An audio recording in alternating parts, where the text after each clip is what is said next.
ቴክኖሎጂ ለክልሉ ምርትና ምርታማነት እድገት ቁልፍ ስትራቴጂ።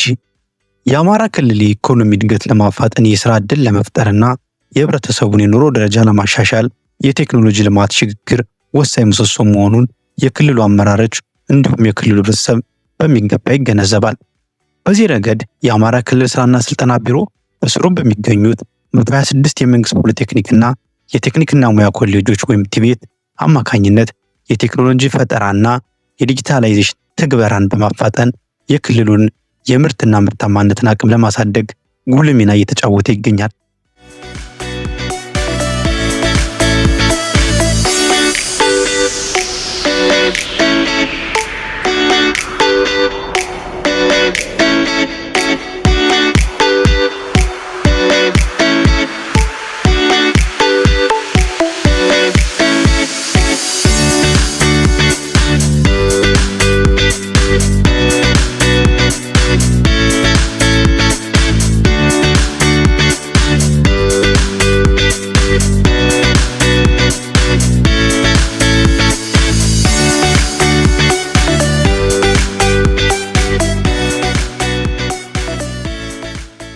ቲቤት ኮሌጆቻችን አንኳር ተግባር የእሴት ሰንሰለትን መሰረት አድርገው ጥናቶችን በማጥናት በዚህ ረገድ የአካባቢውን ችግር የሚፈቱ ቴክኖሎጂዎችን በመኮረጅ ወይም በመፍጠር ወደ ማህበረሰቡና ኢንዱስትሪዎች የማሸጋገር ተልዕኮ አላቸው።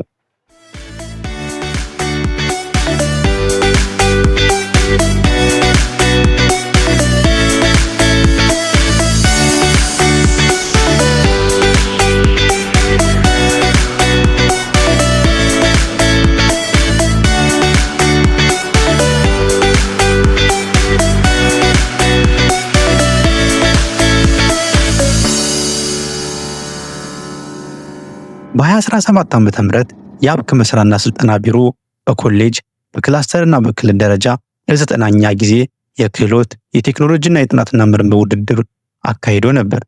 በዚህም በተካሄደው ውድድር ከሁሉም ቲቤት ኮሌጆቻችን ዋናዎቹ በግብርና ዘርፍ 22 ቴክኖሎጂ፣ በማኒፋክቸሪንግ ዘርፍ 17 ቴክኖሎጂ፣ በአገልግሎት ዘርፍ ደግሞ 11 ቴክኖሎጂ በድምሩ 50 ቴክኖሎጂዎችን ማግኘት ተችሏል።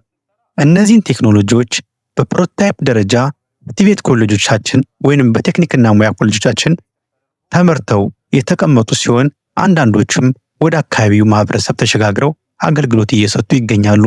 ነገር ግን እነዚህን ቴክኖሎጂዎች ሙሉ ለሙሉ ወደ ተግባር ለመቀየር የአጋር አካላት ስትራቴጂያዊ ሚና ያስፈልገናል።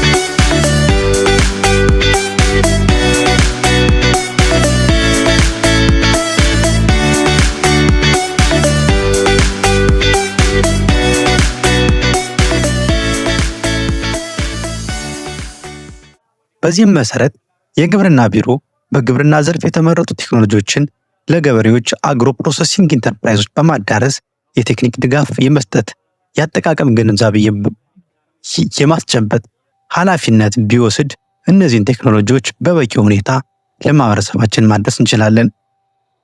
የኢንቨስትመንት ቢሮ የቴክኖሎጂዎችን ወደ ብዙ ምርት ለማስገባት ፍላጎት ያላቸውን የሀገር ውስጥና የውጭ ኢንቨስተሮችን በመሳብ እነዚህን ቴክኖሎጂዎች በብዛት ለማምረት ጥሩ ትስስር መፍጠር ይችላል።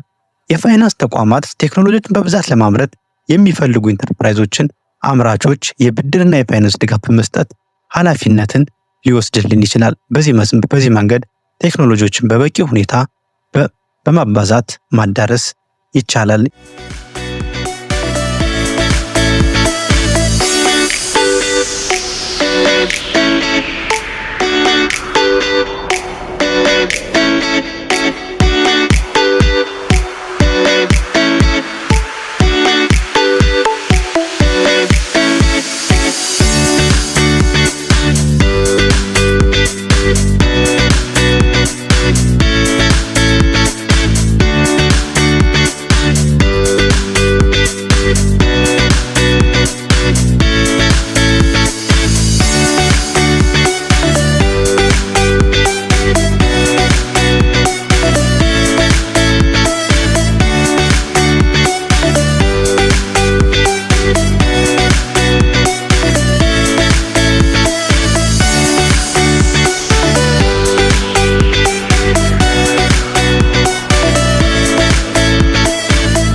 ዩኒቨርሲቲዎችና የምርምር ተቋማት ለቴክኖሎጂዎቹ ተጨማሪ ጥናትና ምርምር በማድረግ የማሻሻል አዲስ ፈጠራዎችን የማፍለቅና የሰው ኃይል የማብቃት ድጋፍ የመስጠት ኃላፊነትን ስለሚሰጡ ብቁና ተወዳዳሪ የሆነን ማህበረሰብ መፍጠር እንችላለን። መንግስታዊ ያልሆኑ ድርጅቶች ለቴክኖሎጂ ሽግግር ፕሮጀክቶች የገንዘብና የቴክኒክ ድጋፍ የመስጠት በህብረተሰብ ደረጃ የግንዛቤ ማስጨበጫ ስራዎችን የማከናወን ከፍተኛ ሚና ይኖራቸዋል።